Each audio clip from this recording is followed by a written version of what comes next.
Bismillahirrahmanirrahim. Assalamualaikum warahmatullahi wabarakatuh. Alhamdulillah wassalatu wassalamu ala rasulillah wa ala alihi wa sahbihi wa sallama tasliman katsira, amma ba'd. Fa ahlan wa sahlan wa marhaban bikum. Ana ucapkan kepada segenap jamaah ikhwanil kiram wa akhwati al-karimat yang ana cintai dan muliakan, rahimani Allah wa iyyakum wa baraka fikum. Dan sebelumnya mohon maaf atas keterlambatan 15 menitnya. Padahal udah bergerak dari jam 8 tadi. Kayak ke depan emang harus bergerak dari setengah 8 kayaknya. Subuh tidur di rumah Bang Reza. Baik, gimana kabar jamaah semuanya? Alhamdulillah, barakallahu fikum. Baik, ikhwan al-kiram wa akhwati al-karimat, insyaallah ta'ala kita lanjutkan kembali kajian kita membaca kitab Fawaidul Fawaid, faedah-faedah indah dari Al-Imam Ibnu Qayyim rahimahullahu ta'ala. Berikut ini adalah bab yang ke-24. Beliau mengatakan bab atau fasl al-haulu wal quwwatu billahi wahdah. Tiada kekuatan dan tiada daya kecuali dengan Allah Jalla wa Ala semata. Beliau mengatakan laisa fil wujudi al-mumkin sababun wahidun mustaqillun bit-ta'thir bal la yu'athiru sababun albattah illa biinzimami sababin akhar ilaih wa intifa'i mani'in yamna'u ta'thirah wa hadha fil asbabi lil al-mashhudah bil 'iyan. Kata beliau, di alam semesta ini tidak mungkin ada satu sebab yang berdiri dengan sendirinya tanpa sebab yang lain. Bahkan setiap sebab itu tidak akan mendatangkan hasil, mendatangkan musabbab kecuali telah bergabung, bertemu atau berkumpul dengan sebab-sebab yang lain dan telah tertiadakannya penghalang. Ini kaidah umum. Sebagai contoh misalkan, seseorang ingin berkendaraan, maka tentunya tidak mungkin untuk bisa berkendaraan, apakah itu mobil, sepeda motor, atau sepeda biasa, hanya karena satu sebab. Tidak mungkin hanya dengan satu sebab semata. Misalkan sebab satu-satunya hanya memiliki kendaraan. Sementara dia tidak memiliki sebab yang lain, yaitu BBM. Punya mobil nggak ada BBM. Bisa jalan nggak Pak? Ya enggak kan? Atau sebab-sebabnya telah terkumpul tetapi ada penghalangnya. Mobil ada, BBM ada, tetapi dia stroke. Ini mani'. Beliau ajak kita berpikir logika terlebih dahulu untuk menjelaskan kepada kita bahwa demikian juga dalam perkara-perkara yang sifatnya gaib.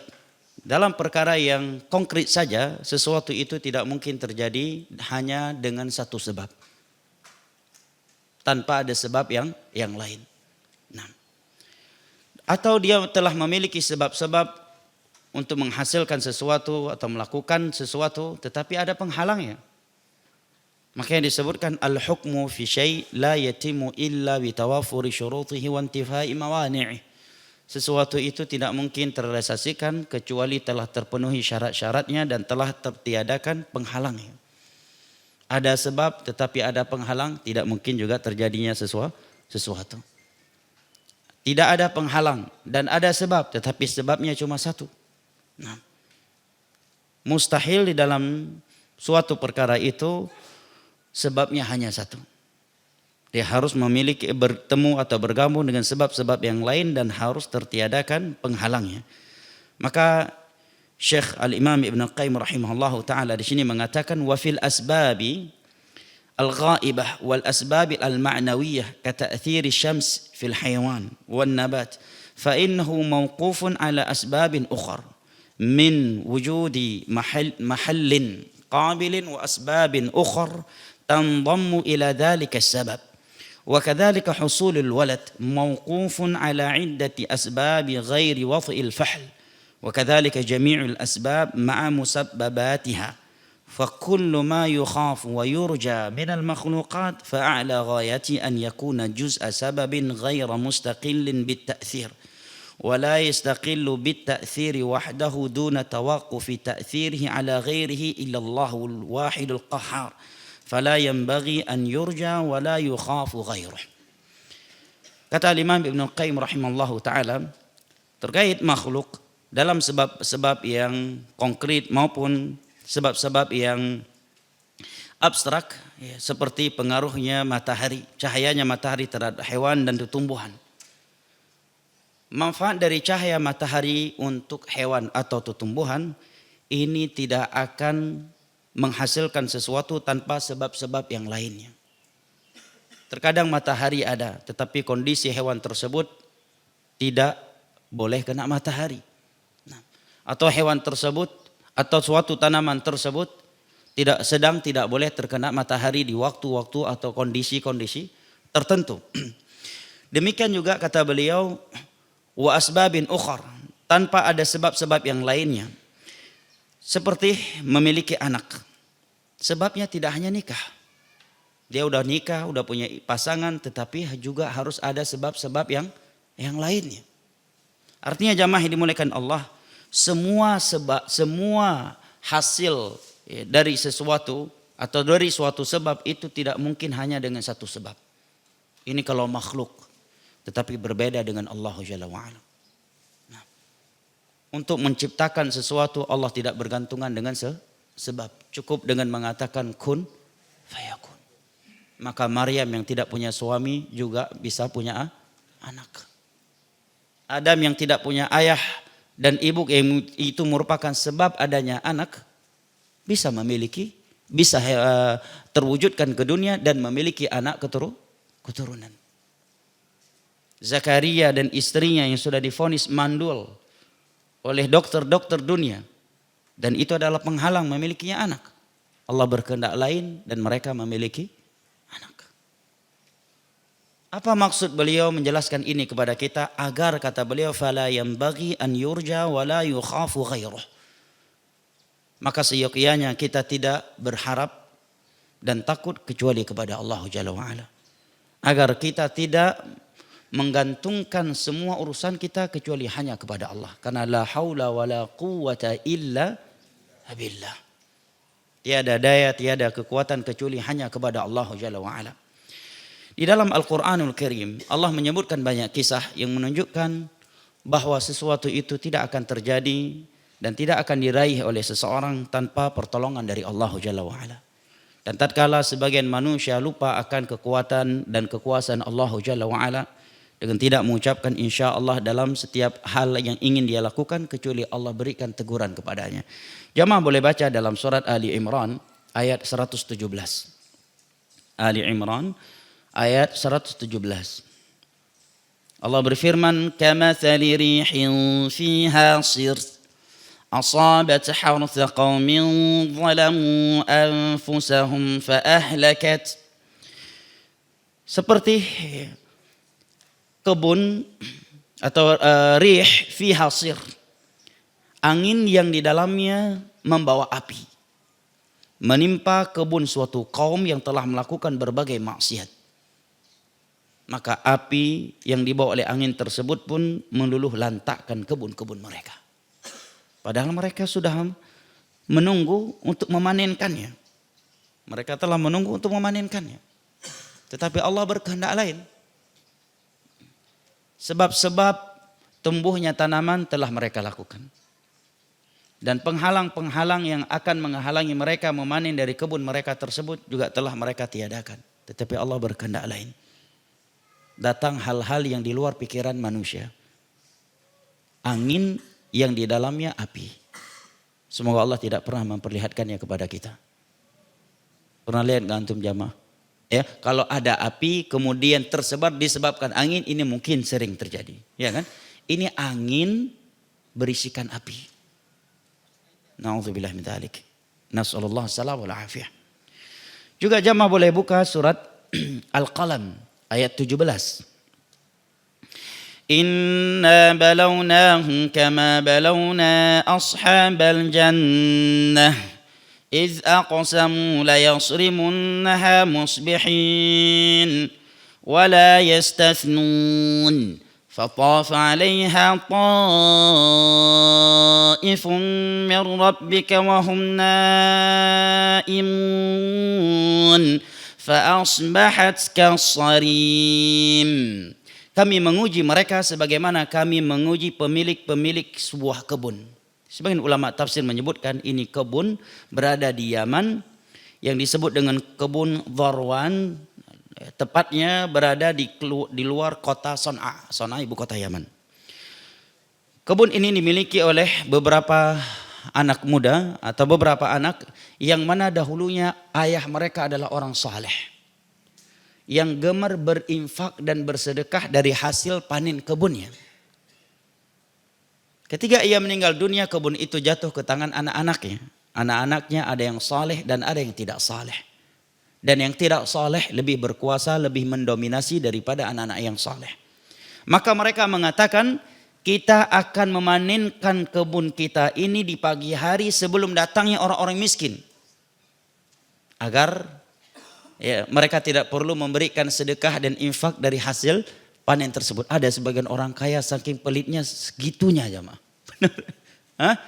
Demikian juga sebagian orang begitu lebaran tutup pintunya sampai tamu datang biar orang nggak tahu ada kita di rumah. Allahul musta'an. Ada orang-orang yang memang Allah hinakan dengan sifat pelit. Jadi sifat pelit itu adalah kehinaan dari Allah Jalla wa'ala dan sebab kehancuran. Maka ada hadis dalam riwayat Al-Imam Tabrani dan selainnya dari Abdullah bin Umar radhiyallahu anhu yang disahihkan oleh Syekh Al-Albani, Nabi sallallahu alaihi wasallam bersabda, "Thalathun muhlikat wa thalathun munjiyat wa thalathun muhlikat atau thalathun muhlikat wa thalathun munjiyat wa thalathun kafarat wa thalathun darajat."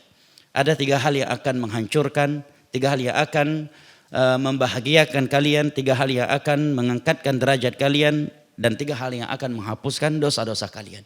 Dan dari 3 hal yang akan menghancurkan dunia dan akhirat kalian, Nabi sebutkan adalah wasyuhun muta'. Sifat syuh yang selalu kalian ikuti, taati. Syuh ini lebih parah dari pelit sebenarnya. Nah, syuh ini adalah ambisi yang sangat kuat dalam memperoleh dunia, mengumpulkannya dengan tanpa peduli dengan cara apa dia memperolehnya. Apakah dengan cara yang halal ataukah dengan cara yang haram. Dan setelah ia memilikinya, dia enggan membelanjakannya di jalan Allah Jalla wa'ala. Ini namanya syuh. Dan di dalam hadis yang lain, Nabi SAW bersabda, "Iyyakum wasyuh, fa innama ahlaka man kana qablakum asyuh." Jauhilah oleh kalian sifat syuh. Karena sifat syuhlah yang telah membinasakan umat-umat sebelum kalian. Oleh karena di akhir-akhir surat Al-Hasyr Allah menyebutkan wa may yuqashuha nafsihi fa ulaika humul muflihun. Barang siapa yang telah Allah jauhkan dari sifat syuh, mereka adalah orang-orang yang pasti beruntung. Beruntung di dunia dan beruntung di akhirat. Nah, mereka bersumpah sesama mereka la yasrimunnaha musbihin. Bahwa mereka akan memanenkan kebun mereka itu di waktu pagi sebelum datangnya orang-orang miskin, para fuqara. Wala yastathnun. Dan salahnya mereka wala yastathnun. Kesalahan yang pertama niat buruk tadi, agar orang-orang miskin gak kebagian. Kesalahan yang kedua wala yastathnun. Mereka tidak mengucapkan insya Allah.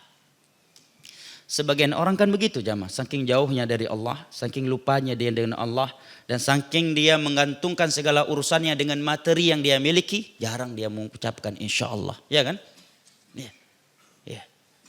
Ya seperti yang sombong di negara yang dianggap paling kuat militer tersebut, dan yang sebelumnya dia memberikan ancaman, akan saya kirimkan neraka ke Timur Tengah. Dan dia pun tidak mengucapkan insya Allah. 2 hari setelah itu Allah kirimkan neraka dari langit. Nah, demikian juga hadis Nabi SAW yang sahih, yang menceritakan kepada kita Ya'juj wa Ma'juj setiap sore hari mereka memahat, melubangi benteng yang telah dibangun oleh Dzulqarnain dan mengurung mereka. Setiap hari yang mereka membolonginya sebesar lubang kecil. Dan mereka mengatakan besok sore kita kembali lagi. Dan tidak mengucapkan insya Allah. Maka lubang yang telah mereka buat tadi tertutup kembali. Sampai suatu ketika yang Allah kehendaki mereka melubanginya. Kemudian mereka mengatakan insya Allah besok sore kita akan kembali lagi. Maka lubang tersebut pun masih ada, tidak tertutup. Berarti Ya'juj wa Ma'juj Muslim dong. Mengucapkan insya Allah. Ingat insya Allah ini kalimat rububiyah. Bukan kalimat uluhiyah. Dan tauhid rububiyah tidak memasukkan seseorang ke dalam Islam. Kalau dia belum mentauhidkan Allah Jalla wa'ala dengan tauhid al-uluhiyah. Mengesahkan Allah Jalla wa'ala dalam beribadah. Nah mereka ini tidak mengatakan insya Allah. Maka apa yang terjadi jamaah? Allah katakan fatafa 'alaiha ta'ifum min rabbika wa hum naimun. Datanglah ayat kauniyah bala tentara Allah di malam hari dan mereka sedang tidur nyenyak dan berharap berangan-angan besok pagi akan memanenkan hasil ke kebun mereka. Fa asbahat kasarim. Maka kebun mereka menjadi gelap gulita, hangus, dibakar oleh api. Nah, hangus terbakar dengan api. Sehingga ketika mereka menyaksikan kebun mereka yang semestinya sudah mereka panen pagi tersebut, kini telah terbakar, hangus, terbakar dengan api, maka orang yang soleh dari mereka mengatakan, qala awsatuhum alam aqul lakum laula tusabbihun. Orang yang paling baik dari mereka, yang paling saleh berkata, bukankah aku sudah ingatkan kalian agar kalian selalu mengagungkan Allah, mensucikan Allah, jangan sombong, jangan lupa dengan Allah, jangan lalai dari Allah. Maka mereka pun tersadarkan sehingga mereka mengatakan qalu subhana rabbina inna kunna zalimin. Mereka pun mengakui kesalahannya. Dan ini pentingnya ada teman yang saleh di tengah-tengah kita. Mereka pun mengatakan maha suci Rabb kita. Sesungguhnya kita adalah orang-orang yang zalim sebelumnya. Maka Allah ingatkan kadzalikal azab, itu baru azab di dunia. Hanya dengan api yang kecil bisa melahap dan meluluh lantakkan kebun-kebun kalian. Wala azabul akhirati akbar. Dan azab di akhirat itu lebih dahsyat. Lau kanu ya'lamun. Kalau manusia ini tahu. Hanya api yang kecil jamaah. Hitungan hari, hitungan jam. Los Angeles terbakar, terlahap jamaah. Sebuah kota yang dikatakan bebas Tuhan. Sebuah kota yang dikatakan tidak ada peminat Tuhan di dalamnya. Sebuah kota yang paling bebas, yang kebablasan. Saking majunya mereka udah kemajuan. Ada maju, ada kemajuan kan? Kalau maju bagus, kalau kemajuan udah mundur namanya. Betul nggak? Iya. Antum kalau naik mobil ditelepon, antum udah kemajuan, berarti balik lagi atau melampaui batas. Mereka itu saking maju, kemajuan. Ya kan? LGBT kemajuan atau kemunduran? Perbuatan kaum Bahola yang hidup di dalam gunung batu ribuan tahun yang lalu di masa kaum Nabi Lut. Kemudian mereka yang datang dan mengaku sebagai masyarakat modern justru melakukannya kembali. Buka-bukaan tidak menutup aurat. Ini kemajuan atau kemunduran? Kemunduran. Nah, yang buka-bukaan itu adalah manusia-manusia dahulu, manusia-manusia Bahola ribuan atau ratusan tahun, ribu tahun yang lalu. Kemudian datang Islam, baru meminta agama yang paling terakhir, yang paling maju agar kaum wanita menutup aurat. Mereka mundur lagi ke masa lalu. Saking majunya mereka nggak cebok lagi. Betul nggak? Air ada, tetap dengan tisu.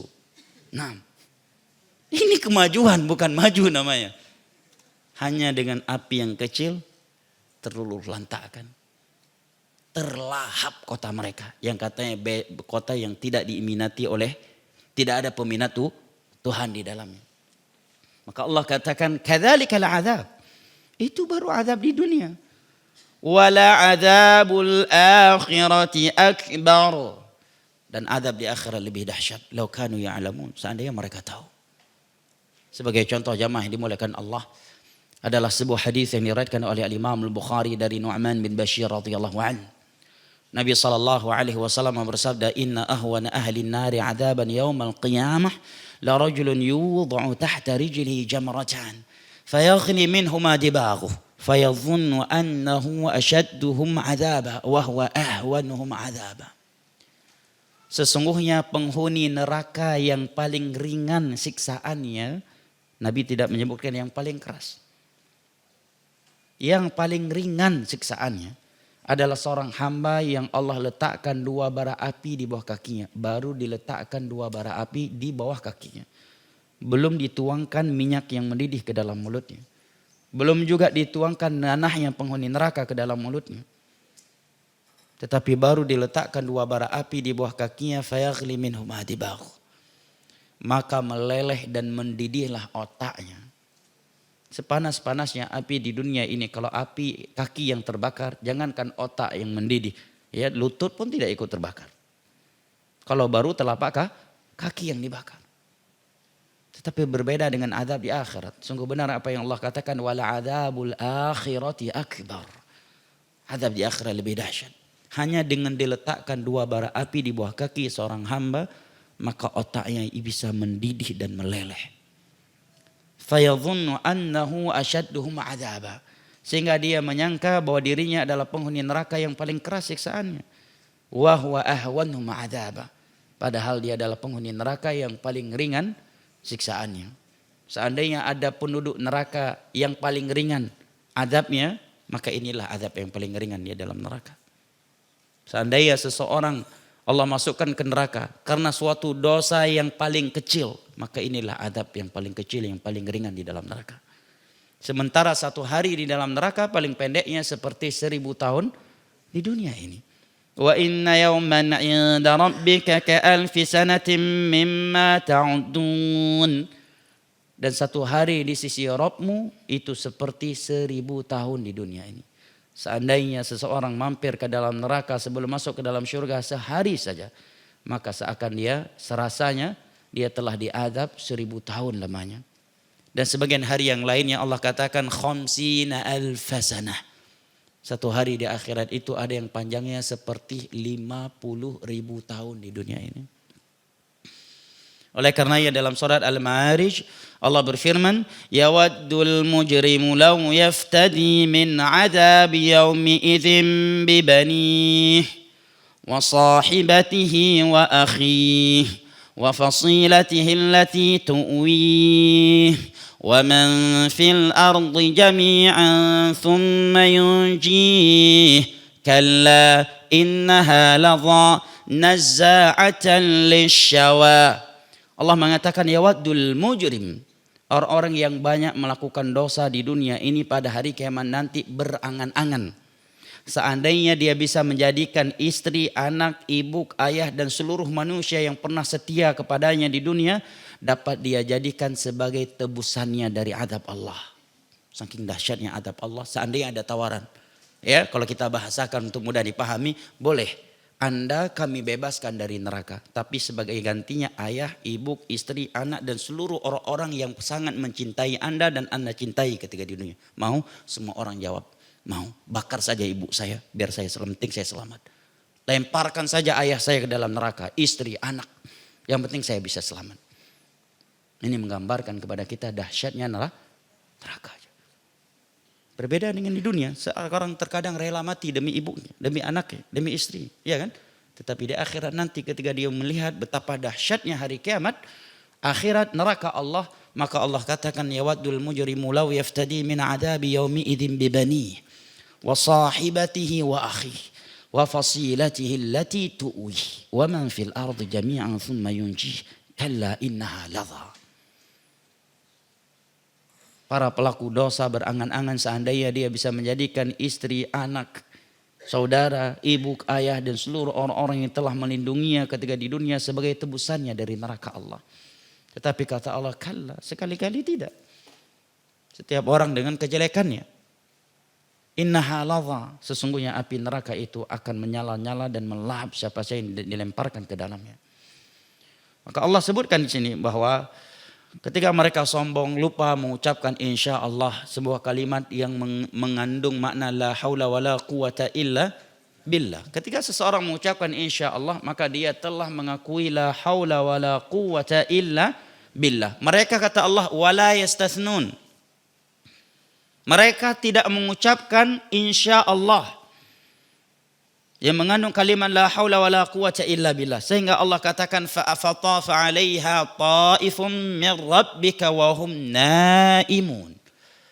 Ketika mereka sedang tidur di malam hari menunggu datangnya pagi hari untuk memanenkan hasil kebun mereka, datanglah ya Taif, bala tentara Allah Jalla wa Ala berupa api, fa asbahat kasarim, melahap kebun mereka sehingga kebun mereka menjadi gelap gulita. Nah, ikhwan al-kiram wa akhwati al-karimat, juga bisa membuka surat Al-Kahfi. Ya, surat Al-Kahfi, dialog antara hamba Allah yang tidak memiliki, hamba Allah saleh yang tidak memiliki kebun, dengan hamba Allah kafir yang memiliki kebun. Nah, saya kira semua ayat ini, semua jamaah ya membaca ayat tersebut ya di dalam surat Al-Kahf. Nah, ketika seorang hamba Allah yang muslim, yang saleh, tetapi dia tidak memiliki kebun, dan sebelumnya dia direndahkan oleh hamba Allah Jalla wa'ala yang kafir karena dia memiliki kebun yang indah, maka Allah Jalla wa'ala sebutkan di dalam surat Al-Kahf ayat ke-40. Jemaah bisa buka di situ. Fa'asa rabbi ayyutiyani khairan min jannatika wa yursila 'alaiha husbana wa yursila 'alaiha husbanan minas sama'i fatusbiha sa'idan zalaqa. Semoga Rabbku mendatangkan kepadaku sesuatu yang lebih baik daripada kebun-kebunmu. Dan ini hendaknya kita ucapkan pada diri kita jamaah. Seandainya kita melihat ada orang kafir atau fasik siang dan malam bermaksiat, tetapi dunianya kok lebih baik daripada kita. Nah, jangan justru kita berangan-angan menjadi seperti dia. Katakan, semoga Allah memberikan yang terbaik untukku. Dan kalimat yang terbaik di sini mencakup yang terbaik dalam urusan dunia dan yang terbaik dalam urusan agama. Dunia dan agama. Nah, jangan sekedar semoga saya mendapatkan apa yang dia dapatkan. Katakan semoga saya mendapatkan yang lebih baik dari dia. Yang lebih baik dalam urusan dunia maupun yang lebih baik dalam urusan akhirat. Dan tentunya yang paling baik, yang paling mahal bagi kita umat Islam adalah nikmat Islam, nikmat tauhid dan nikmat as-sunnah. Untuk apa kita memiliki kekayaan yang luar biasa tetapi kita mati bukan sebagai muwahhid. Kita mati bukan sebagai pengikut sunnah tetapi justru sebagai pelaku syirik yang belum bertobat dari syirik, dan sebagai ahlul bid'ah, pelaku bid'ah yang selalu beribadah dengan bid'ah bukan dengan sunnah Nabi SAW, padahal dia tahu akan sunnah Nabi SAW. Maka yang di dalam surat Yunus Allah berfirman, qul bi fadlillahi wa bi rahmatihi fabidzalikal falyafrahu huwa khairum mimma yajma'un. Katakanlah, perintah dari Allah kepada Nabi kita. Katakanlah dengan fadlullah dan rahmatnya. Kata ulama tafsir, fadlullah dan rahmatnya di sini adalah Islam dan sunnah. Agar mereka gembira, bahagia, bangga dengannya.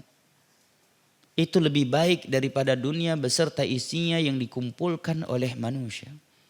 Nikmat tauhid, nikmat sunnah ini lebih baik daripada dunia beserta isinya. Jangankan tauhid dan sunnah jamaah. Hanya 2 rakaat qabliyah subuh saja Nabi katakan khairum minad dunya wa ma fiha. Lebih baik daripada dunia beserta isinya pada hukumnya sunnah. Apalagi dibandingkan dengan tauhid yang merupakan pondasi agama Islam. Semua ibadah tidak akan diterima oleh Allah dan akan menjadi debu yang berterbangan tatkala seseorang menyembah Allah dan dia tidak memiliki tauhid yang benar.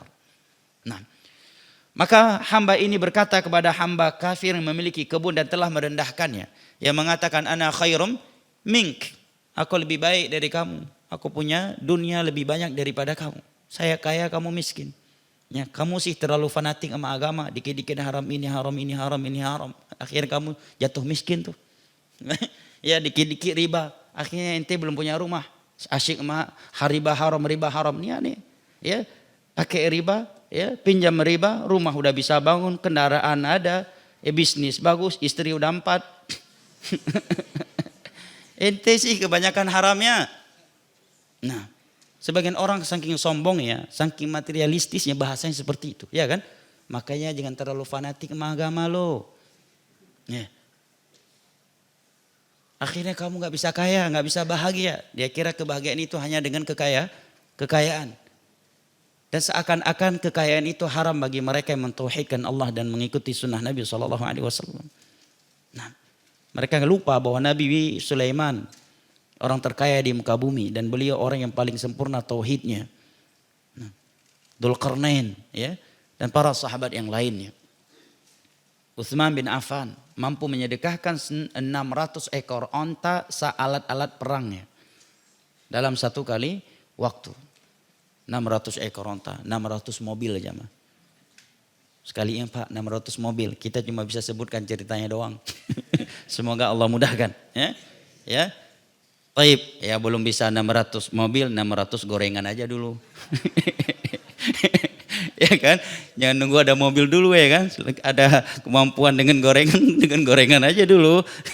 Nah, jamaah dimuliakan Allah, sebagian orang saking sombongnya begitu bahasanya. Nah, makanya jangan terlalu fanatik sama agama lo. Jangan semua haram.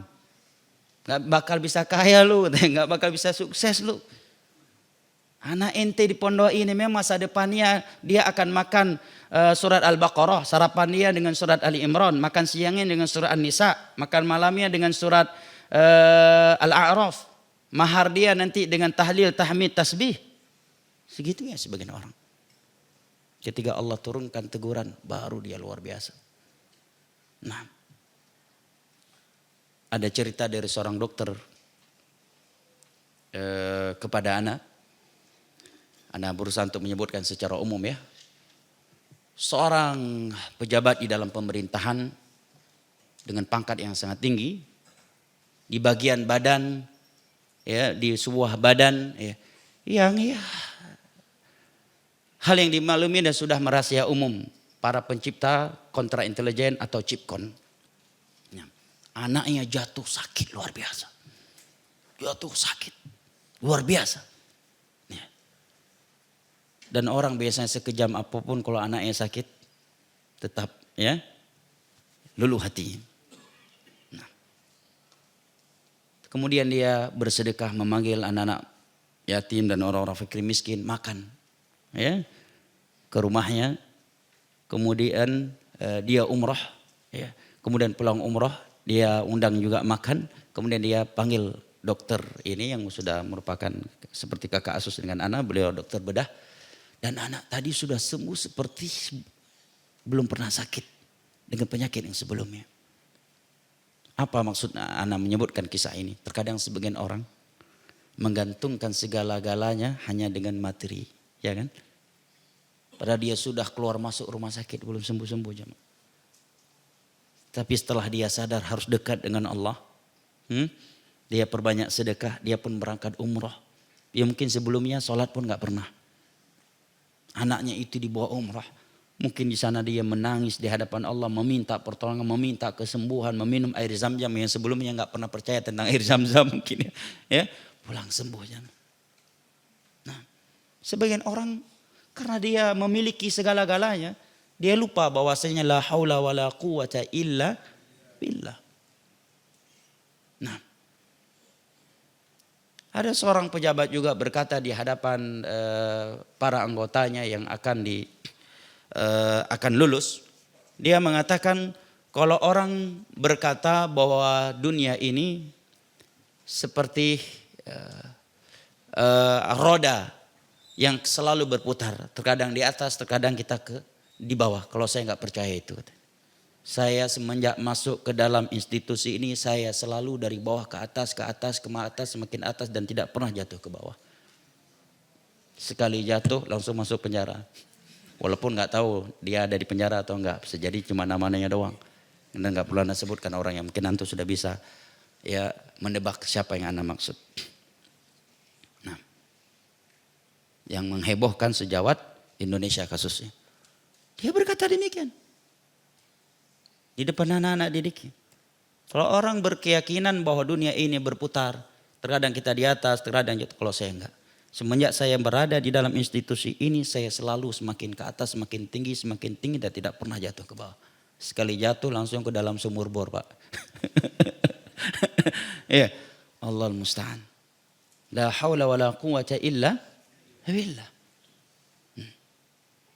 Maka hamba ini mengatakan semoga Allah memberikan aku yang lebih baik daripada syurgamu. Dan mengirim api dari langit ke kebunmu. Sehingga kebunmu itu akan kering kerontang terbakar. Maka Allah pun mengirim. Fa'asbaha yuqallibu kaffayhi ala ma'a anfaqa fiha wa hiya khawiyatun ala urushiha. Kebunnya itu pun kering kerontang atau bahkan gelap gulita terbakar dengan api. Sehingga dia menepuk-nepuk tangannya saking syok, saking bingungnya. Nah, apalagi kebun di masa itu kan sumber utama ekonomi. Bayangkan jamaah seandainya seseorang bangun tiba-tiba dia melihat rumahnya udah hangus. Kendaraannya hangus. Semua asetnya hangus. Uang yang tersimpan hilang begitu saja. Dan pihak-pihak yang jasa penyimpanan uang dia tersebut tidak bertanggung jawab. Bisa stres enggak jamaah? Bisa stres. Bisa syok. Bahkan bisa jatuh gila mungkin.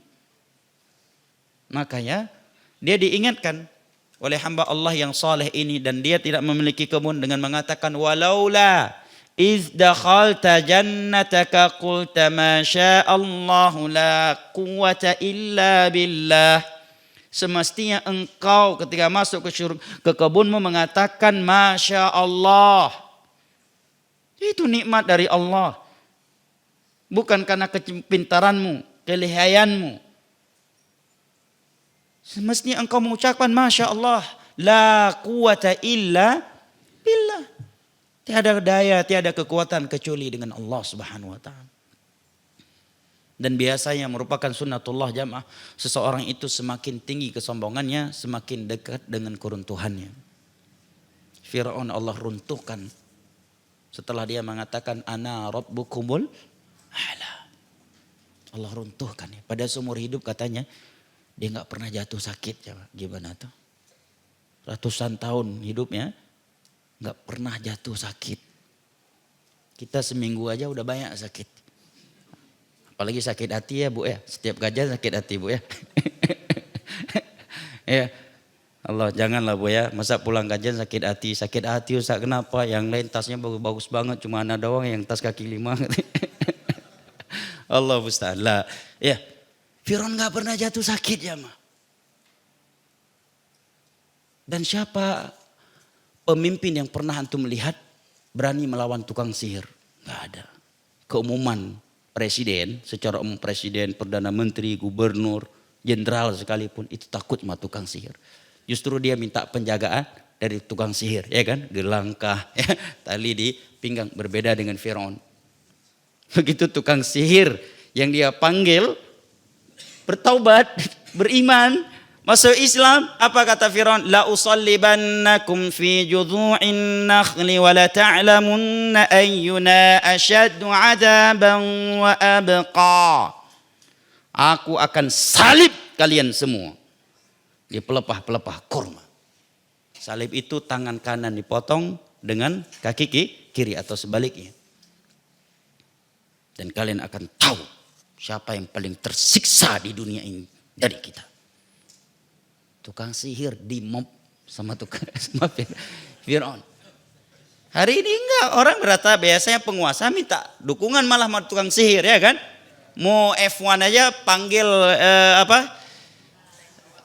pawang hujan. Walaupun pawang hujan juga kehujanan akhirnya. Ya Allah musta'an. Ya. Pawang hujan. Ya, istana dijaga oleh para dukun. Takut. Militer pun takut sama dukun seringnya. Nggak usah percaya, buktinya pakai jimat. Nah, makanya dukun ya betul-betul dukun. Kecuali dukun abal-abalan ya. Nggak disentuh hukum seringnya. Nah, takut. Kecuali aparatnya bertauhid. Memiliki iman yang kuat. Beda sama Fir'aun. Orangnya berarti sombong banget kan. Pemberani. Nekat. Bahkan berani mengatakan ana rabbukumul a'la.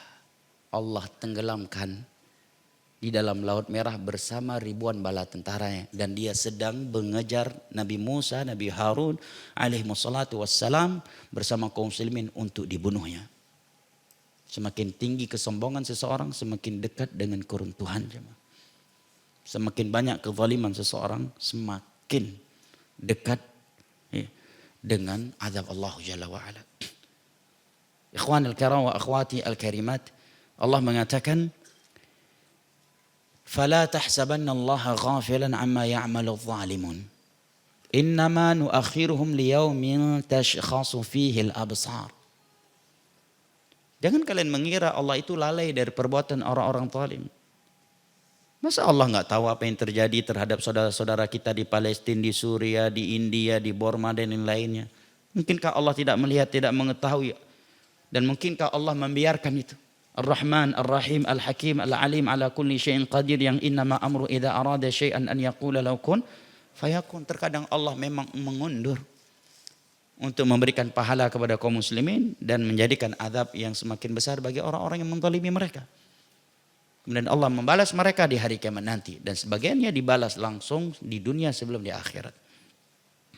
Wa kadzalika akhdhu rabbika idza akhadha al-qura wa hiya zalimah. Nabi juga bersabda, Inna Allah la yumli lidh-dhalim fa idza akhadhahu lam yuflit.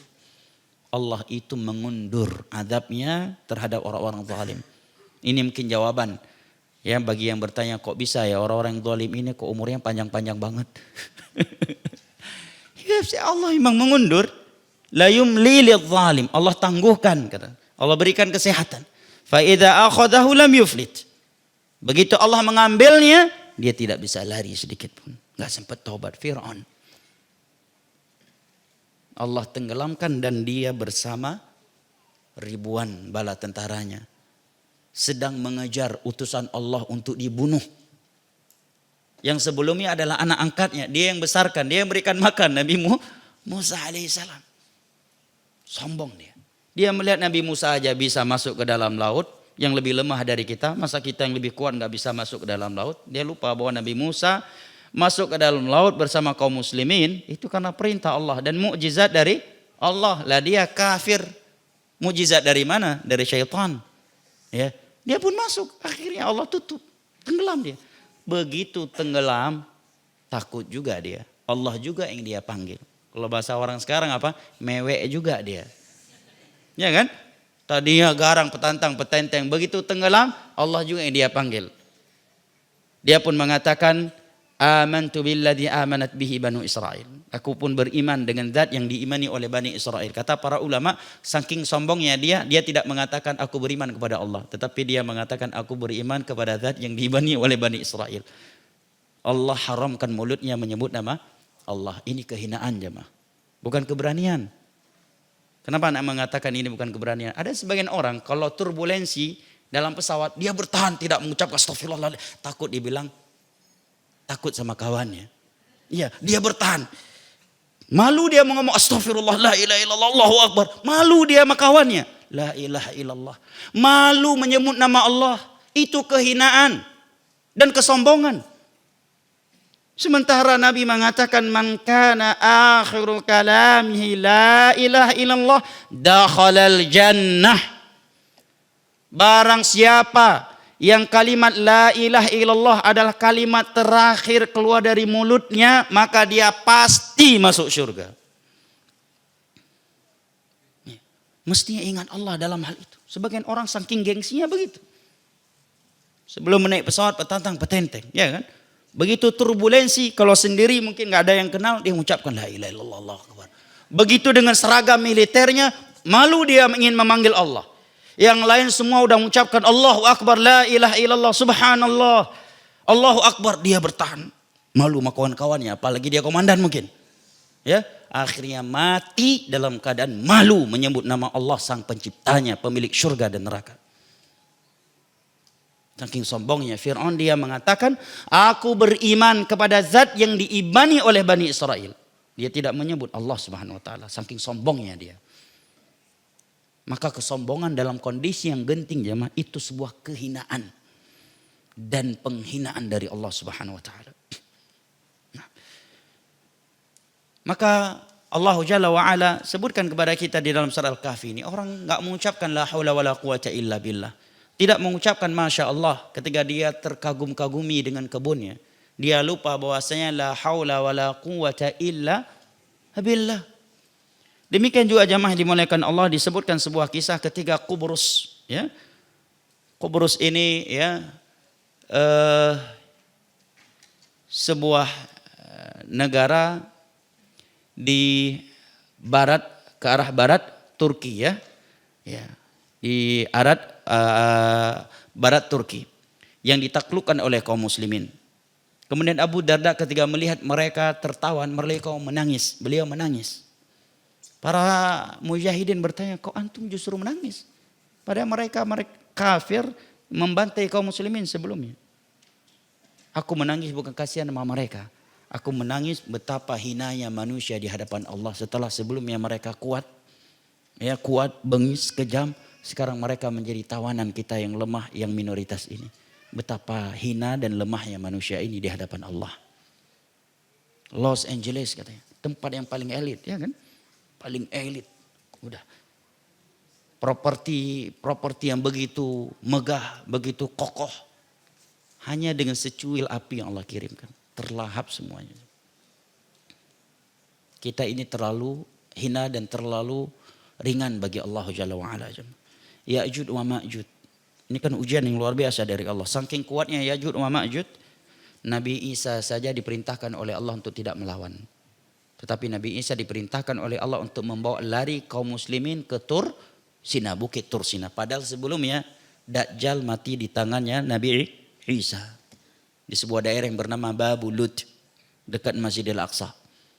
Begitu Ya'jud wa Ma'jud turun, Nabi Isa diperintahkan oleh Allah untuk membawa lari kaum muslimin ke bukit Tur Sina. Mereka kejam, bengis, kuat dan sombong. Bayangkan sebuah danau yang penuh air, begitu mereka masuk dan mereka lewati, maka seketika itu danau langsung kering kerontang. Di saat orang yang terakhir kali dari mereka keluar darinya. Semua yang mereka lewati mereka hancurkan dan semua manusia dibunuh oleh mereka. Sehingga mereka mengatakan, qatalna man fil ardh halumma naqtul man fis sama. Kita sudah membunuh semua yang di bumi, kata mereka. Mari kita bunuh yang di langit. Lihat sombongnya Ya'jud wa Ma'jud. Kata mereka, qatalna man fil ardh halumma naqtul man fis sama. Yang di bumi semua sudah kita basmi, kita bantai. Mari kita bantai yang di atas langit. Allah dan para malaikatnya. Lihat saking sombongnya Ya'jud wa Ma'jud. Mereka pun melepaskan anak-anak panah mereka ke arah langit. Dan kemudian anak-anak panah mereka turun lagi dalam keadaan berlumuran darah. Maka mereka pun yakin bahwa mereka telah membunuh yang di atas langit, Allah dan para malaikatnya. Dan Allah matikan mereka dengan apa jemaah? Dengan sebuah cara yang menunjukkan betapa Allah Maha Kuasa dan betapa manusia ini lemah di hadapan Allah. Apakah Ya'jud wa Ma'jud Allah bantai dengan tsunami? Bukan. Dengan api? Bukan juga. Dengan rudal? Bukan juga. Bom atom? Bukan. Hanya penyakit yang biasanya menimpa onta di bagian lehernya. Kalau bahasa kita mungkin hama atau kudis lah. Kudisnya onta. Dengan penyakit tersebut mereka langsung membusuk menjadi mayat. Sehingga bumi ini penuh dengan mayat Ya'jud wa Ma'jud. Nabi Isa pun memohon kepada Allah untuk menurunkan hujan. Ya, atau menurunkan burung-burung dan membawa jasad-jasad mereka dan dilemparkan ke dalam laut. Kemudian Allah turunkan hujan untuk menghilangkan bau dari jasad mereka di bumi ini. Makanya anak katakan tadi, semakin tinggi kesombongan seseorang, semakin dekatlah keruntuhannya, kehancurannya. Ya'jud wa Ma'jud Allah hancurkan setelah kapan? Setelah mereka membunuh semua yang di bumi dan mengatakan halumma naqtul man fis sama. Mari kita bantai yang di langit. Saking sombong ya. Mereka pun melepaskan anak-anak panah mereka ke langit. Kemudian Allah turunkan anak-anak panah mereka berlumuran darah. Mengira sudah membunuh di langit. Dan rupanya Allah bantai mereka hanya dengan kudis onta. Langsung membusuk menjadi mayat memenuhi bumi. Maka Makanya jangan lupakan jamaah, la haula wala quwata illa billah. Tadi beberapa kisah dari Al-Quranul Karim telah kita simak bersama, orang-orang yang tadinya terkagum-kagumi dengan kebunnya, tetapi setiap masuk ke dalam kebunnya dia tidak mengucapkan masya Allah, ya, la haula quwata illa billah. Dia sombong, kagum, wala yastathnun, dan mereka mengatakan kita akan memanenkan kebun kita, tetapi lupa mengucapkan wala yastathnun insya Allah. Akhirnya mereka tidur di malam hari sambil menunggu masing waktu pagi untuk memanenkan kebun mereka. Api dari langit datang melahap kebun mereka semua. La haula wala quwata illa billah. Raja Persia yang begitu kejam, Kisra. Sekejam-kejamnya Raja Romawi, lebih kejam lagi Raja Persia kata ulama sirah. Karena cara khas dia menyiksa tawanan itu adalah dengan dicelupkan ke dalam bejana besar yang berisikan minyak yang mendidih. Dan dia suruh seluruh manusia menontonnya. Itu cara dia menyiksa tawanan. Celupkan satu orang, melepuh, ambil lagi, melepuh. Nah, datang surat dakwah Nabi kepadanya. Masuklah engkau Islam. Niscaya akan selamat dunia dan akhiratmu. Dan kerajaanmu tidak akan aku sentuh. Aku tetap biarkan engkau menjadi raja. Istanamu tetap untukmu. Kekayaan negaramu tetap untukmu. Nah, marah dia. Famazzaqaha. Dia pun merobek-robek surat dakwah Nabi SAW. Nabi pun berdoa, mazzaqallahu mulkah. Sebagaimana dia merobek-robek surat dakwahku, maka semoga Allah mengkoyak-koyak, merobek-robek kerajaannya. Di luar prediksinya, dia mati di tangan anak kandungnya sendiri. Dipenggal lehernya oleh anak kandungnya sendiri. Bukan karena ada permusuhan antara dia dengan anaknya, tapi anaknya udah gak sabar pengen jadi raja juga. Nunggu ayah mati ini, aku udah tua nanti. Dipenggal lehernya oleh anak kandungnya sendiri. Makanya jangan la haula wala quwata illa billah. Nah, Namrud yang membakar siapa saja yang dia inginkan karena tidak mau menuhankannya. Memperkosa setiap wanita yang dia inginkan. Bahkan Nabi Allah, istri Nabi Allah Sarah pun dia jemput paksa dan dia masukkan ke dalam kamarnya untuk diperkosa. Tetapi Allah menghalanginya. Nabi Ibrahim yang diambil paksa, istri dirinya langsung salat berdoa kepada Allah. Kemudian setiap kali dia ingin menyentuh Sarah, qabadahullahu yadah. Dalam hadis Bukhari dari Abdullah bin Abbas. Allah bekukan tangannya sebanyak 3 kali. Kemudian dia pun berkata kepada algojonya, yang kamu bawa ini bukan perempuan biasa, ini jin ini, keluarkan dia lagi.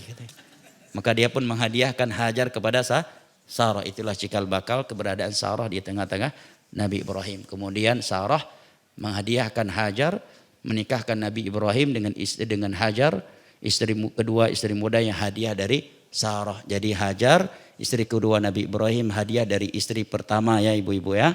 Barakallahu fikum. Nah, ya Allah, saya ibu pura-pura nggak dengar ya bu ya. Al-muhim jamaah, dengan apa Allah ambil, Allah bantai Namrud, Allah matikan dia. Jatuhnya bom atom, tsunami, gempa, api, enggak, hanya dengan seekor lalat yang masuk melalui hidungnya, menembus otaknya dan berputar-putar di dalam otaknya. Dalam Israiliyat disebutkan Israiliyat tapi ya 400 tahun Allah biarkan itu lalat berada di dalam kepalanya. Sebagaimana 400 tahun juga dia menjadi raja yang kejam dan bengis. Sehingga disebutkan orang yang paling sayang kepada dia setelah itu adalah orang yang setiap kali bertemu dengan dia mau menendang atau memukul kepalanya. Dengan harapan itu lalat bisa keluar. Kebayang gak jauh orang tadinya kalau lewat di depan dia gak ruku sujud, bakar. Sekarang kalau lewat depan dia harus nendang kepalanya, harus memukul kepalanya. Dengan harapan itu lalat bisa keluar. Betapa Allah membalas. Al-jaza min jinsil amal. Balasan itu setimpal dengan perbuatan seseorang. Ingat jamaah, la haula wala quwata illa billah. Bahkan Nabi dan para sahabat Allah tegur tatkala sebagian mereka lupa akan kandungan makna ini. Contohnya apa? Perang Hunain kan? Ingat enggak firman Allah dalam surat At-Taubah?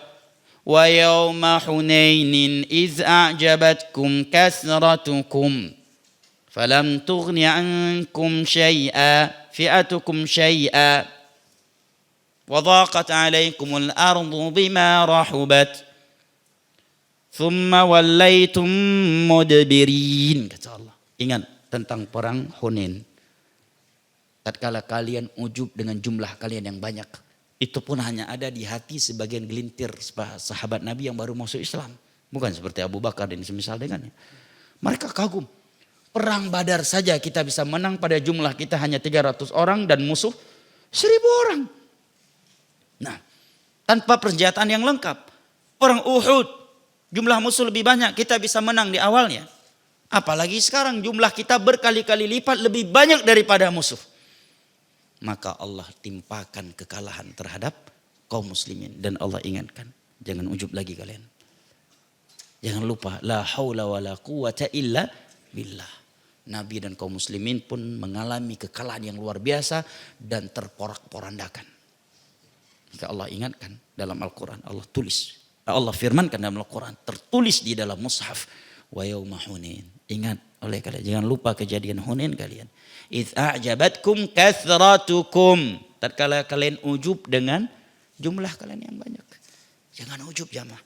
Bahkan orang yang punya ilmu saja bisa hilang ilmunya kalau dia ujub. Benar. Allah ambil ilmunya. Nah, atau Allah ambil pintu dakwah, Allah tutup seluruh pintu dakwah untuknya. Ujub. Jangan ujub, kita punya mobil. Nanti Allah ambil mobilnya. Nah, punya rumah, ujub dengan punya rumah. Nah, ujub punya istri cantik, akhirnya dikasih dengan nenek-nenek tua nanti oleh Allah. Ya, sebagian orang ujub dengan secuil dari dunia. Dengan agama aja nggak boleh ujub jamaah. Yang lebih baik daripada dunia beserta isinya. Apalagi dengan dunia yang secuil. Bahkan dunia beserta isinya tidak memiliki nilai satu sayap nyamuk di sisi Allah Jalla wa'ala. Kenapa harus ujub? Ingat selalu jamaah, la haula wa la quwata illa billah. Oleh karenanya di antara ibadah yang sangat mulia di dalam Islam ini dari ibadah hati adalah al-isti'anah. Selalu memohon pertolongan kepada Allah Jalla wa'ala. Allah berfirman, iyyaka na'budu wa iyyaka nasta'in. Hanya kepada engkaulah kami beribadah dan hanya kepada engkaulah kami memohonkan pertolongan. Memohon pertolongan kepada Allah adalah ibadah. Dan sudah masuk dalam keumuman kalimat na'budu. Tetapi Allah sebutkan secara khusus karena kata para ulama kita tidak bisa beribadah tanpa pertolongan dari Allah Jalla wa'ala. La haula wa la quwata illa billah.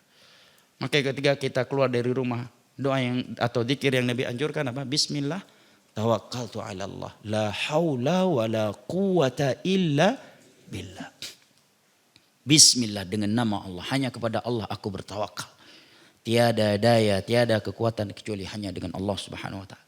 Maka dia akan dijaga, akan dicukupkan. Bahkan syaitan akan berkata kepada kawan-kawannya, bagaimana mungkin kita bisa mengganggu orang yang telah dicukupkan, dijaga dan dipelihara.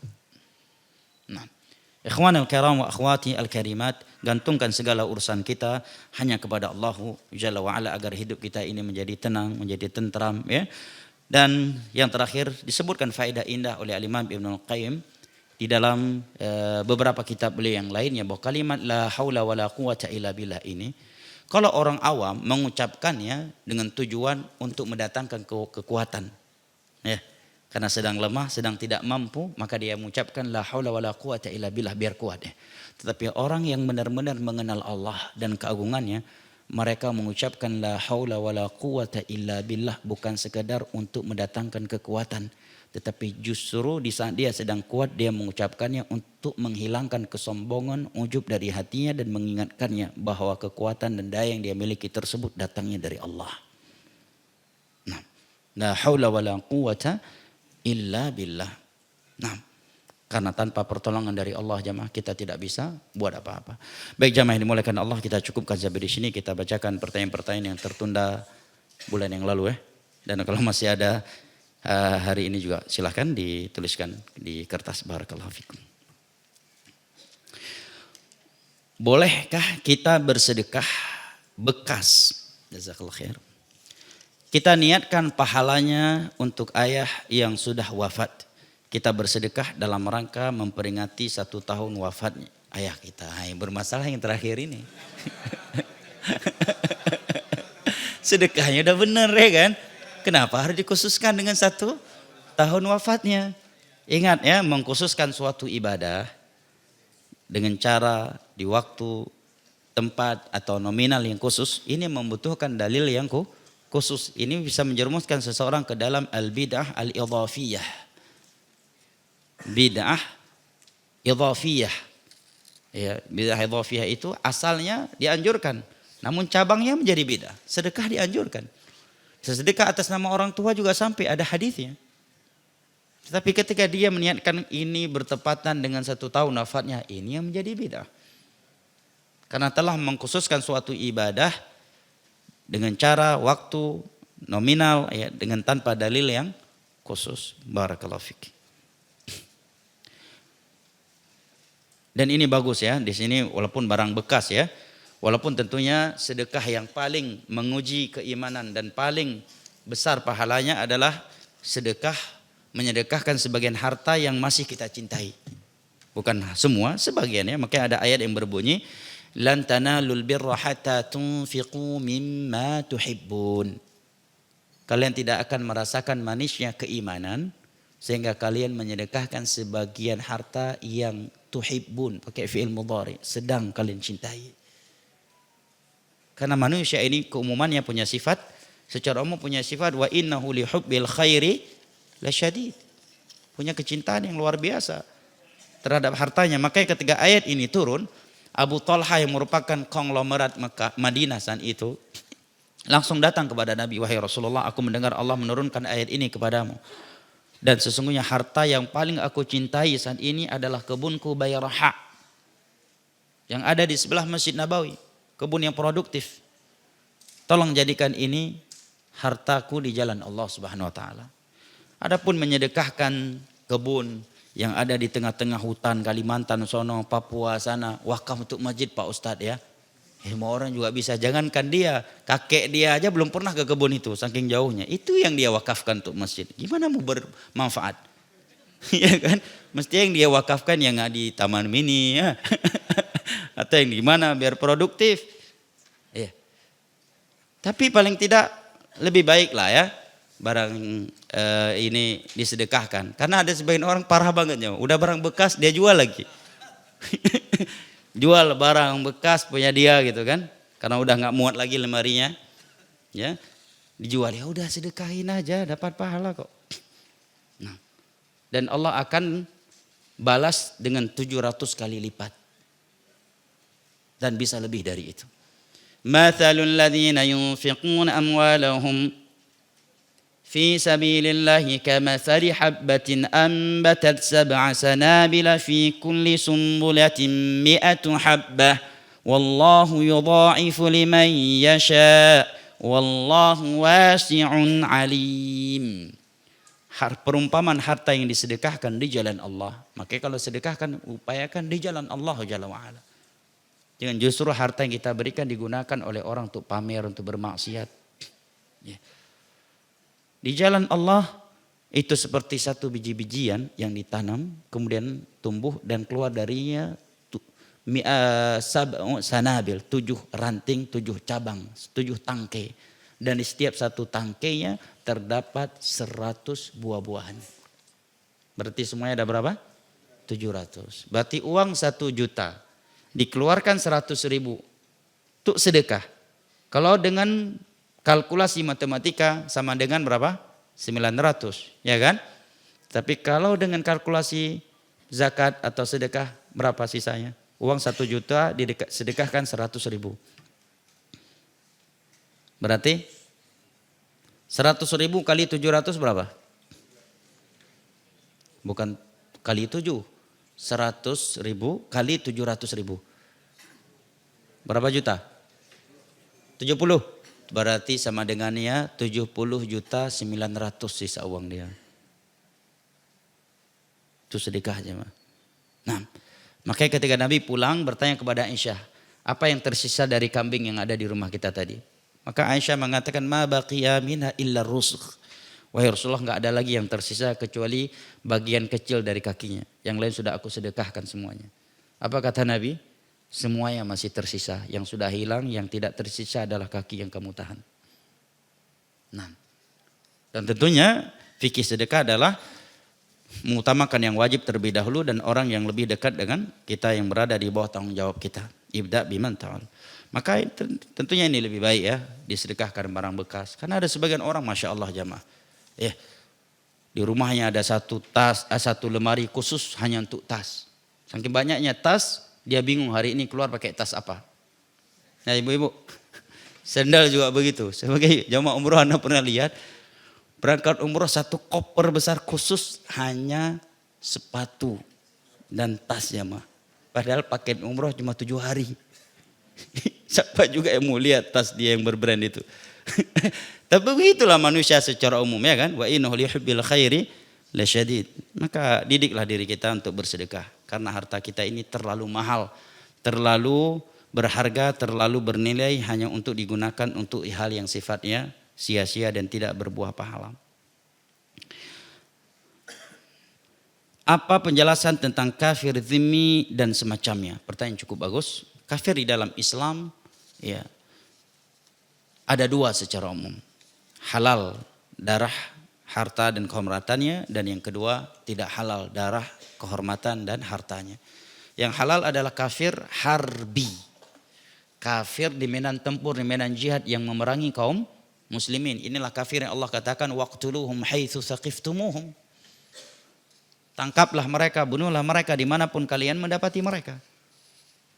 Yang kedua adalah kafir yang tidak halal untuk dibunuh. Dan mereka ada 3 macam. Yang pertama kafir musta'man atau musta'min. Yang masuk ke negeri kaum muslimin dengan adanya jaminan keamanan. Baik dari pemerintah ataukah jaminan keamanan yang diberikan oleh individu muslim. Nah, ini haram darahnya, haram hartanya dan kehormatannya. Hadisnya riwayat Imam Muslim dari Ummu Hani radhiyallahu anha. Ketika Ummu Hani memberi jaminan keamanan kepada seorang musyrik Mekah masuk ke Madinah, maka sebagian para sahabat Nabi ingin mengeksekusinya. Karena ini orang dulu menzalimi kita, rampas harta kita, ya kan? Tiba-tiba nongol di tengah-tengah kita. Masa dibayarin begitu aja? Padahal dia sudah mendapatkan jaminan keamanan dari Ummu Hani, individu muslim hari itu, seorang wanita. Ummu Hani pun datangi Nabi SAW dan menyampaikan apa yang akan dilakukan oleh para sahabatnya terhadap orang tersebut. Maka Nabi pun mengatakan laqad ajarna man ajarti ya Ummu Hani. Kami telah menjamin keamanan kepada kafir yang engkau jamin keamanannya tersebut. Kemudian boleh menegur para sahabatnya. Yang kedua adalah kafir mu'ahad. Kafir di mana telah terjadi genjatan senjata perjanjian damai antara negara Islam dan mereka. Ini juga tidak boleh dibunuh. Nah, Nabi SAW bersabda dalam hadis riwayat Imam Al-Bukhari dari Abdullah bin Umar radhiyallahu anhuma, "Man qatala mu'ahadan lam yajid 'arfal jannah wa inna rihaha la tujadu masirata kadza wa kadza." Barang siapa yang membunuh kafir mu'ahad, maka dia tidak akan mencium bau syurga. Dan bau syurga itu dapat dicium dari semenjak perjalanan ini dan itu. Maka jangan antum teriak dan senang jamaah ketika misalkan ada gereja dibom di Perancis dan ini dan itu. Meskipun tentunya mereka telah melakukan sesuatu yang lebih jahat terhadap saudara-saudara kita di Palestina, di Suriah. Namun bukan berarti kita membenarkan yang salah di dalam Islam. Nah, kemudian dibunuh kafir mu'ahad. Kemudian kita senang menepuk tangan. Akhirnya kita memburu agama Islam sendiri. Akhirnya orang kafir ini benar kan? Memang Islam ajaran teroris. Memang Islam radikal. Memang dari mereka lah terorisme itu. Gereja kita dibom, ya padahal bukan di medan perang, mereka malah tertawa, tertiwi bahagia. Nah, hanya orang-orang yang berpaham khawarij, yang tidak paham manhaj salaf, yang ketawa dan mendukung aksi-aksi yang demikian jemaah. Nah, ikhwanul kiram wa akhwati al-karimat. Yang ketiga adalah kafir zimmi yang tinggal di negeri kaum muslimin, patuh dengan aturan pemerintahan kaum muslimin dan membayar upeti, pajak. Sebenarnya pajak itu hanya diambil dari orang kafir, tapi udahlah. Mudah-mudahan menjadi simpanan kita di hari kiamat. Kalau di Konoha mah udah masuk kuburan aja masih kena pajak. Udah mati padahal. Sama Mungkar Nakir aja udah selesai, man rabbuk wa madinuk wa man, pajak tetap tiap tahun. Bahkan naik tiap tahun.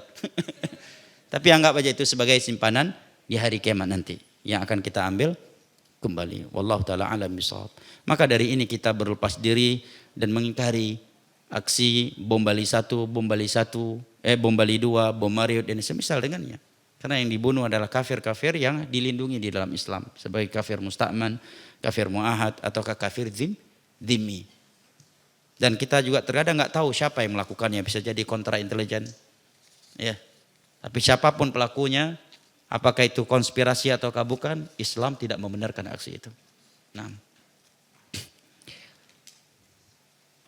Izin bertanya Ustadz di luar tema. Tidak mengapa di luar tema selama bukan di luar Islam. Apakah ada hukum berwudu di kamar mandi? Dan apakah boleh ketika kita mempunyai kesalahan, ini beda lagi ya. Hukum berwudu di kamar mandi nggak ada larangannya. Al-asl fi syai' al-ibahah. Ini yang pertama. Yang kedua, justru dalil datang menunjukkan Nabi berwudu di kamar mandi. Bukankah mandi junub Nabi SAW itu ada wudunya? Dalam hadis Ummu Salamah, hadis Aisyah radhiyallahu anha, riwayat Al-Imam Al-Bukhari dan Muslim.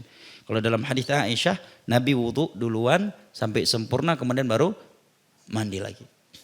Nah, setelah mencuci, mohon maaf, aurat besarnya. Kalau di hadis Ummu Salamah, beliau berwudu kemudian mencuci kakinya setelah selesai mandi, boleh kedua-duanya. Kemudian Nabi SAW meminta sehelai kain, maka Ummu Salamah mendatangkan sehelai kain untuk Nabi SAW. Namun Nabi tidak menggunakannya. Artinya Nabi SAW berwudu di kamar mandi. Tidak benar ya, ada larangan berwudu di kamar mandi. Lalu bagaimana dia mengucapkan bismillah, Ustaz? Hukum mengucapkan bismillah dalam wudu, sebagian ulama menganggapnya sebagai syarat sahih wudu, namun yang rajih itu bukan syarat dan bukan kewajiban, namun sesuatu yang afdal. Karena hadis yang mengatakan la wudu aliman lam yadhkur ismallah, tidak ada wudu bagi orang yang tidak menyebutkan nama Allah, hadis yang dhaif, didhaifkan di antaranya oleh Imam Ahmad sehingga anak dan selainnya. Namun dianjurkan untuk mengucapkannya dan dia bisa mengucapkannya sebelum masuk ke kamar mandi. Maka di antara kalimat awal yang kita ucapkan dari zikir masuk kamar mandi adalah bismillah. Bismikallahumma junubni wa Allahumma inni a'udzubika minal khubuthi wal khaba'is. Barakallahu fik. Nah.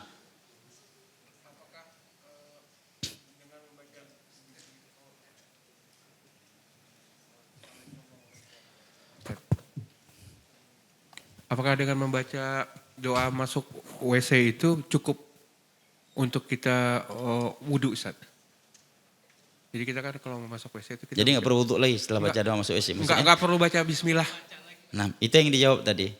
Oh, berarti boleh ya, Ustaz? Ya. Jazakallah khair. Beda emang suara Bang Reza aja, nggak ngebas ya.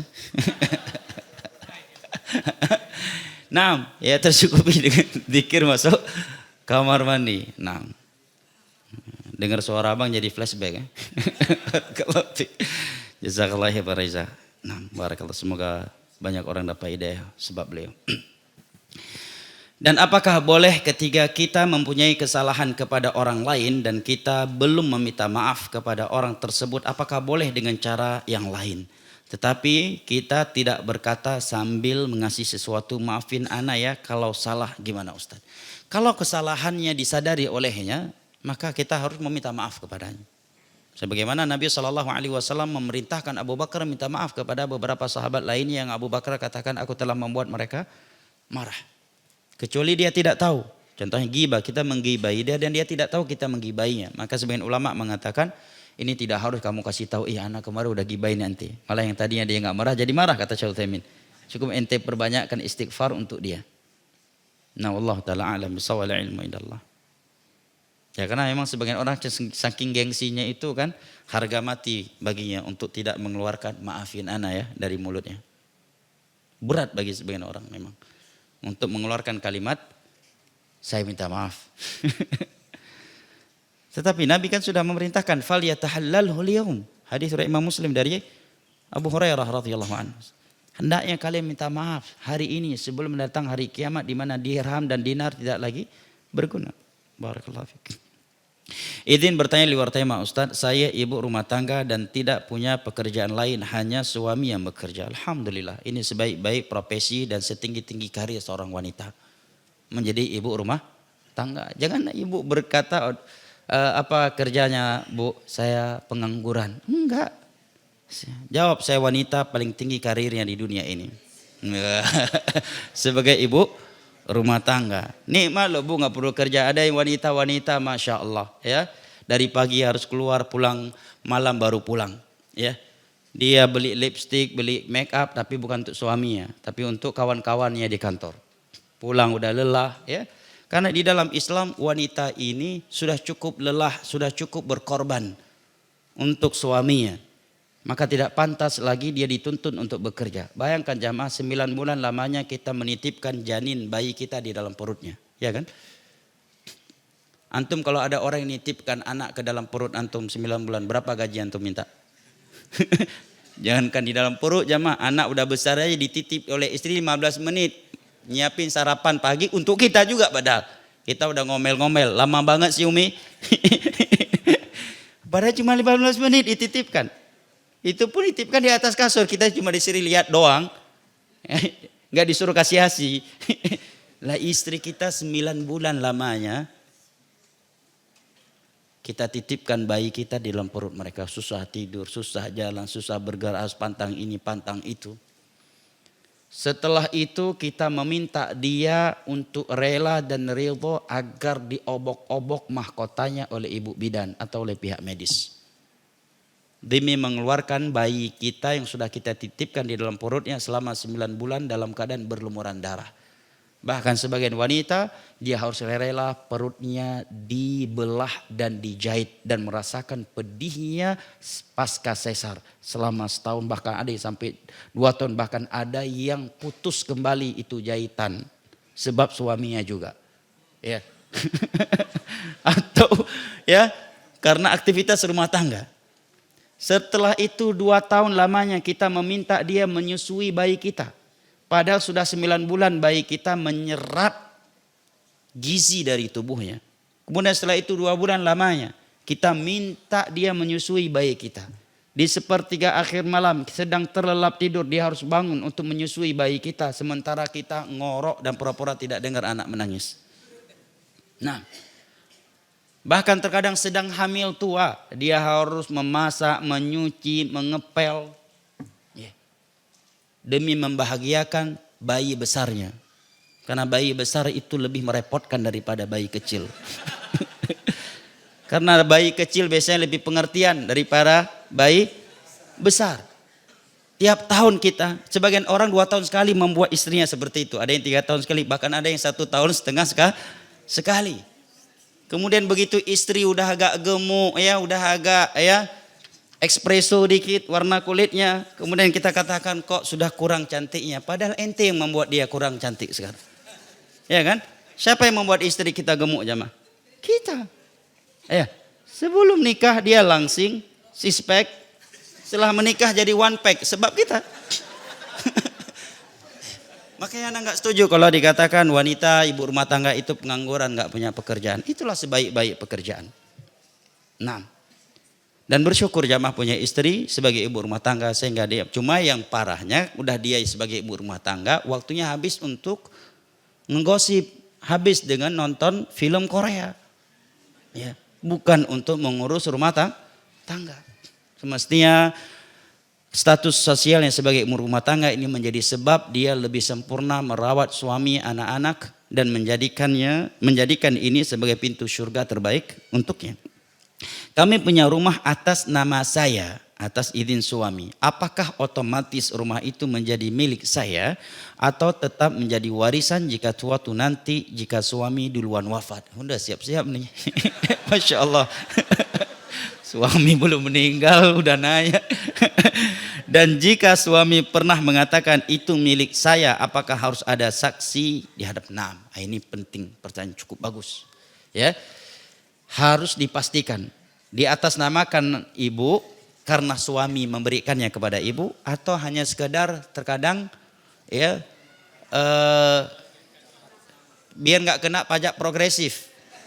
Terkadang kalau mobil misalnya kan ya atau sekedar atas nama, tapi biasanya ya sepengalaman kita sebagai suami ya Pak ya, wallahualam sepengalaman bapak-bapak, kalau sudah mengatasnamakan istri biasanya hadiah buat istri, betul?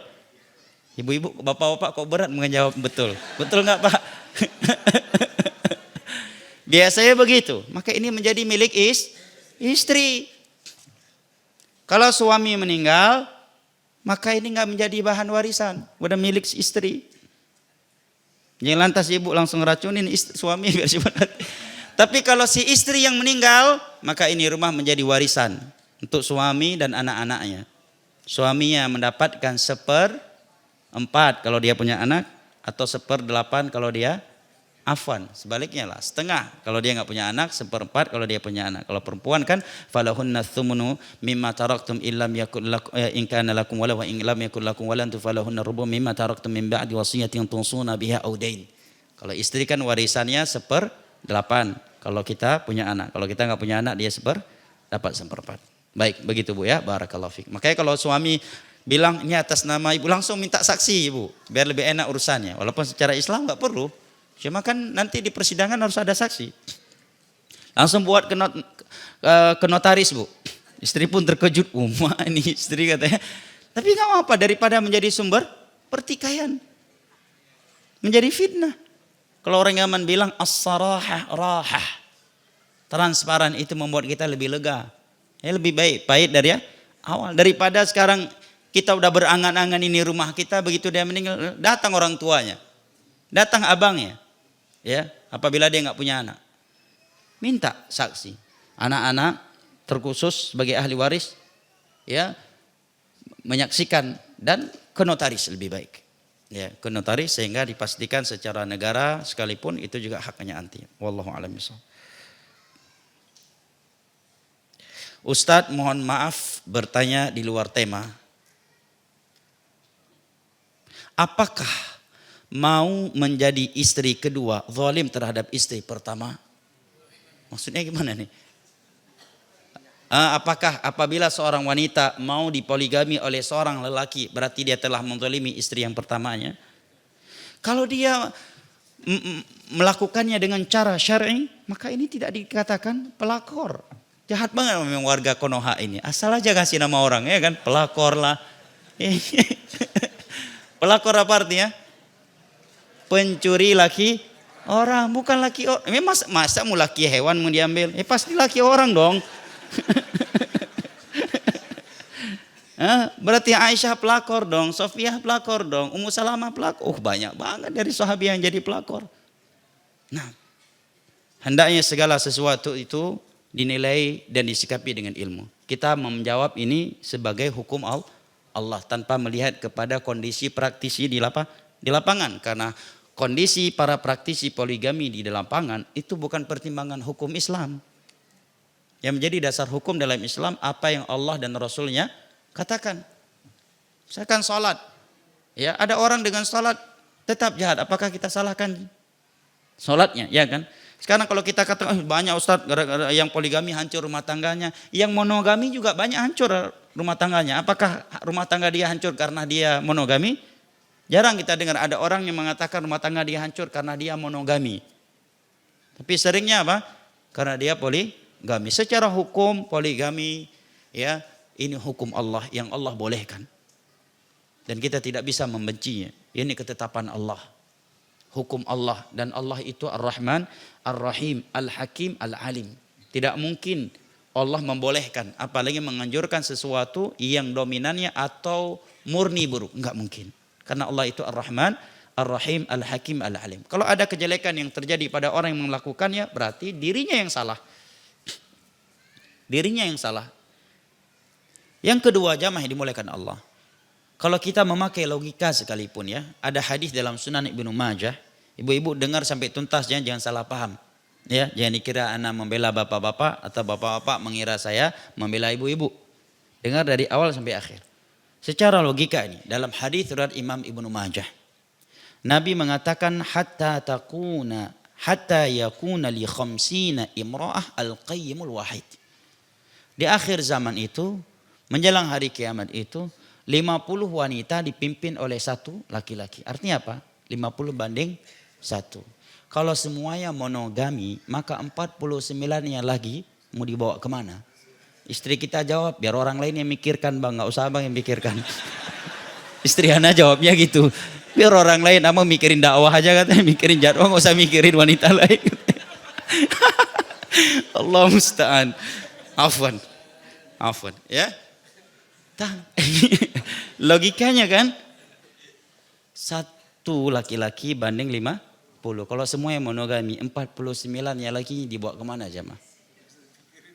Gak usah dipikirin. Harus pikirkan. Nah, kemudian jamaah, terkadang ada yang mengatakan, alah syahwat kali, poligamia bukan karena sunnah Nabi. Maka para ulama menjawab, emangnya ada yang poligami tanpa syahwat? Kalau dia nggak syahwat, monogami pun enggak, nikah pun enggak. Bahkan haram nikah baginya kalau dia nggak punya syahwat. Betul nggak? Nah, sekarang antum udah punya mobil satu dan cukup, pengen beli mobil lagi dan antum mampu dan punya uang yang halal, boleh nggak? Boleh kan? Syahwat bukan itu? Syahwat. Antum beli tas, syahwat. Beli sepatu, syahwat. Tapi syahwat yang halal. Nih udah halal, dianjurkan lagi. Nah,